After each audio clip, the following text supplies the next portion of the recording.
ലോകം പുതുവർഷത്തിലേക്ക് കടക്കുമ്പോൾ ഇങ്ങ് കേരളത്തിൽ പിണറായി വിജയൻ എന്ന മുഖ്യമന്ത്രിയുടെ നെഞ്ചിടിപ്പ് കൂടുകയാണ്.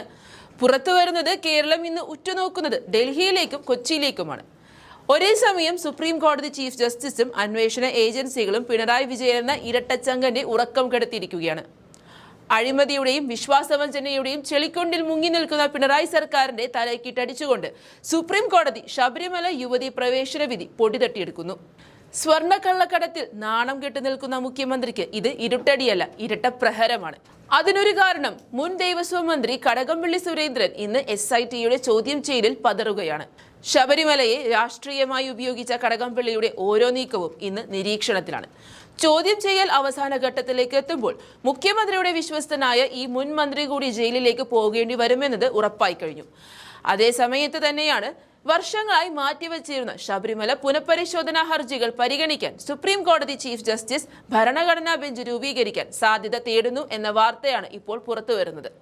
2018 സുപ്രീം കോടതി വിധി നടപ്പിലാക്കാൻ പിണറായി സർക്കാർ കാണിച്ച അമിതാവേശം നാം കണ്ടതാണ്.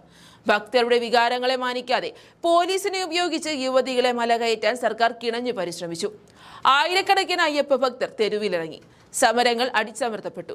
അന്ന് മുഖ്യമന്ത്രി പിണറായി വിജയനും CPMും നേരിട്ടത് സമാനതകളില്ലാത്ത ജനരോക്ഷമായിരുന്നു. നവോത്ഥാനത്തിന്റെ പേര് പറഞ്ഞ് വിശ്വാസികളെ മുറിവേൽപ്പിച്ചു എന്ന് പറഞ്ഞ് തെരുവിലിറങ്ങിയത് ഭക്തജനങ്ങളായിരുന്നു.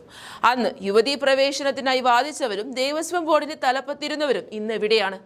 പത്മകുമാറും വാസുവും ഉൾപ്പെടെയുള്ളവർ ഇന്ന് ജയിലഴിക്കുള്ളിലാണ്. ശബരിമലയിലെ സ്വർണവുമായി ബന്ധപ്പെട്ട ക്രമക്കേടുകളും അഴിമതി ആരോപണങ്ങളുമാണ് ഇവരെ ഇന്ന് പ്രതിക്കൂട്ടിലാക്കിയിരിക്കുന്നത്. ദേവസ്വം മന്ത്രിയായിരുന്ന കടകംപള്ളി സുരേന്ദ്രനെ പോലും പ്രത്യേക അന്വേഷണ സംഘം ചോദ്യം ചെയ്തു കഴിഞ്ഞു. ഈ അഴിമതി വീരന്മാരുടെ നേതൃത്വത്തിലായിരുന്നു അന്ന് ശബരിമലയിൽ നവോത്ഥാനം കൊണ്ടുവരാൻ ശ്രമിച്ചത് എന്ന ചോദ്യം ഇപ്പോൾ പ്രസക്തമാണ്. അന്ന് ശബരിമലയിൽ പോലീസ് സംരക്ഷണയിൽ യുവതികളെ കയറ്റിയപ്പോൾ അത് വലിയ വിജയമായി കണ്ടവർക്ക് ഇന്ന് മറുപടിയില്ല. വിശ്വാസികളെ വെല്ലുവിളിച്ച പിണറായി സർക്കാരിന് കാലം കാത്തുവെച്ച നീതിയാണിതെന്ന് ഒരു വിഭാഗം വിശ്വസിക്കുന്നു. സ്വർണ്ണക്കള്ളക്കടത്ത് കേസിലെ പുതിയ വെളിപ്പെടുത്തലുകളും ദേവസ്വം ബോർഡിലെ അഴിമതിയും സർക്കാരിന്റെ ധാർമ്മിക അടിത്തറ തകർത്തിരിക്കുകയാണിപ്പോൾ.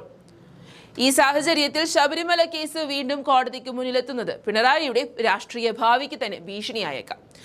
അതേസമയം ശബരിമല യുവതീ പ്രവേശന വിഷയം വീണ്ടും സജീവമാകുമ്പോൾ കേരളം ഉറ്റുനോക്കുന്നത് സുപ്രീം കോടതിയിലേക്കാണ്.